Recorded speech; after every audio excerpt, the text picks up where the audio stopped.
Hi everybody. Hello. Welcome back to Sage Scales. It is March 25th, 2024.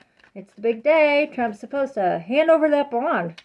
Or not. Let's see if he pulls something out of his sleeve last minute.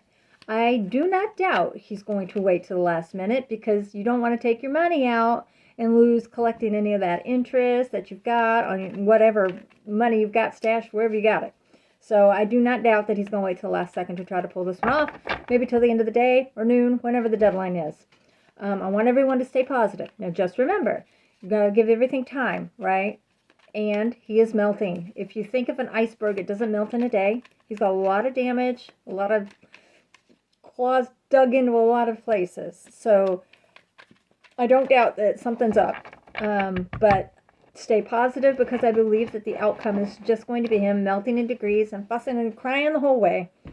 The other day, yesterday on Sunday, on Linda G's show with her Sterling Sunday episode, Sterling read on my question about whether or not, and it was at 22:22 in the video. So if you want to go back and listen to that question and his response, it was pretty interesting.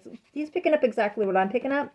And that is, no, Congress members may not be held accountable for their January 6th involvement, but they are being investigated with their ties to Russia and what that means to them, and if they are taking funds from them, and how legal or illegal is it. So he was pretty right on point as to where I was. And of course, with the Lev Parnas Congressional testimony the other day, and him naming names about people who were involved that were in Congress, I think it's happening. I think that this energy is coming along. So I want to get a couple of quick reads and then call it a short video, but I just really wanted to get this out today. Are we going to find out if Trump, and I think it's an if, Trump posts that bond somehow, are we going to find out who's behind it? So let me do a little reading. So there's judgment. Obviously, it's his judgment, right? He's got to make this payment. And we have the Six of Cups, the World, the Ending, and the Sun. So that's pretty great that we had, out of 4 cards, we had 3 of them are the major arcana. So that's a good energy. So some connection he had with somebody in the past is, maybe he's a little fortunate, but it's going to come out. So yes, maybe he does come out on top. Maybe he is able to hang on to that luck. But is it going to benefit him, or is it gonna be awful for him? You know, sometimes we take loans on with people, and it turns into the worst thing ever, right? You're beholden to them at every turn. Not to mention, some of these people could be threatening his life. You get some of these horrible people out there, and they're like, I'm going to give you the money, but you have to deliver on something. Can he? I don't think he can. So let's see how this turns out for him. All right. So he's that wounded warrior. He's going to be defensive. There's a whole lot of betrayal and heartbreak and terror. This card makes me think of like a scary movie. Because the Six of Pentacles, that reciprocity, that the give and take he's got, the charity he's being given and what he owes back. And then we've got the Three of Wands from somebody out there over the sea, trying to pull some magic out of the hat, trying to come up with something. This magician has always seemed rather negative to me, like rather dark energy. They're going to try to play him like a puppet. This is not good. He is not going to do well with this. He's not going to do well at all. Okay, let's see. Are we going to see, is there going to be, the moderator, is there going to be some legal implications tied to this agreement, to this bond? Is there going to be some legal ramifications about this deal he's making?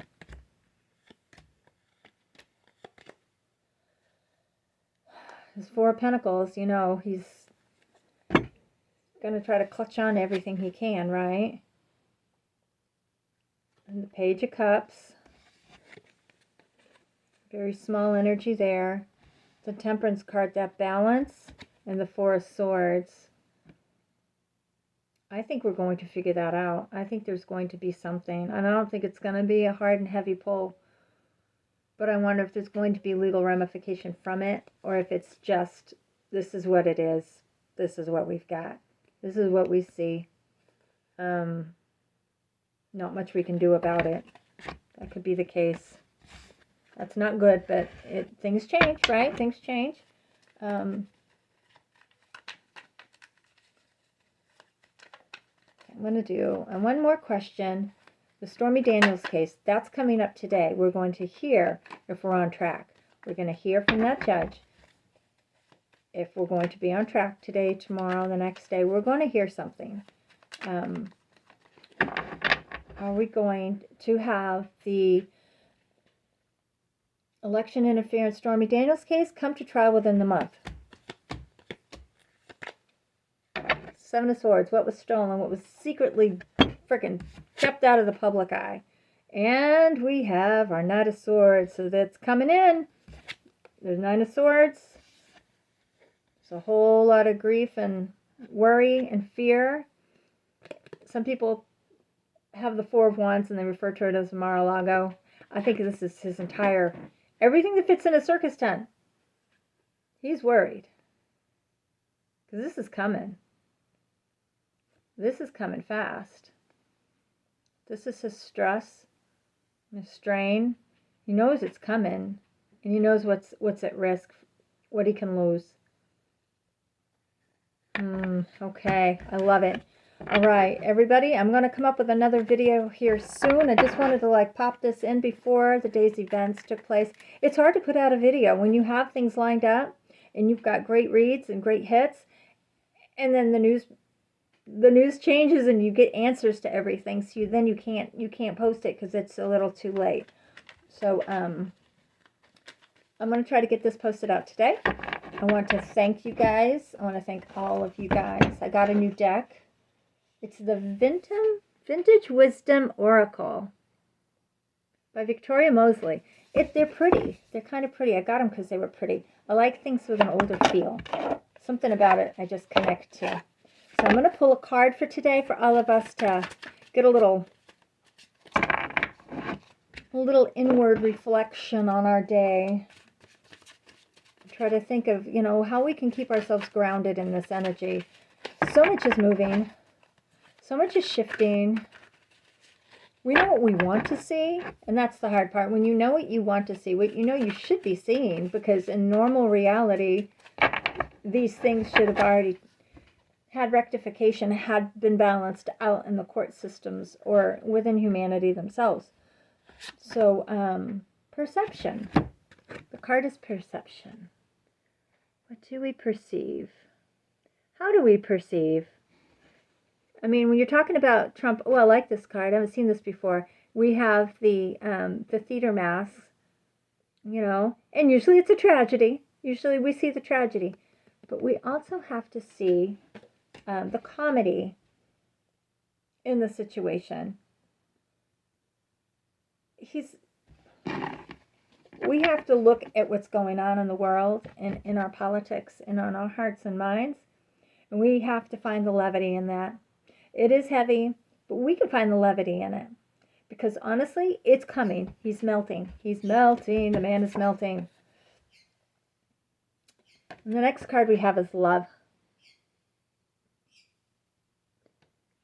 So she has surrounded herself by colors and things that are beautiful, and those beautiful doves are coming in to show that no matter what, there's love around us, and we have to love one another, because our love is stronger than his manipulation and hate. Some days it doesn't look that way, doesn't feel that way, but that is the way of it. Okay, so I want you all to hold on to that hope. Do something today that gives you some positive vibes, and no matter what happens, we are going to be okay. And the man is dissolving. His power, his influence, it's all dissolving. And we know what it is now, right? We know what it is, and we know how to identify it. people within the MAGA cult, or they won't identify it, but there are a lot of people in Congress, a lot of the GOP that are looking, they see it. Republicans are seeing it. Normal people are identifying it. Do you remember in the beginning when we said, oh, it's a cult? And people are like, oh, you're exaggerating. That's just an exaggeration. Now everybody's calling it a cult. I used to say it was more like Scientology than anything. Charles Manson's cult. And part of it is, but some people do get out eventually. Hold hope, hold that space, be kind to each other, and I'll see you again next time. Thanks for joining. Bye.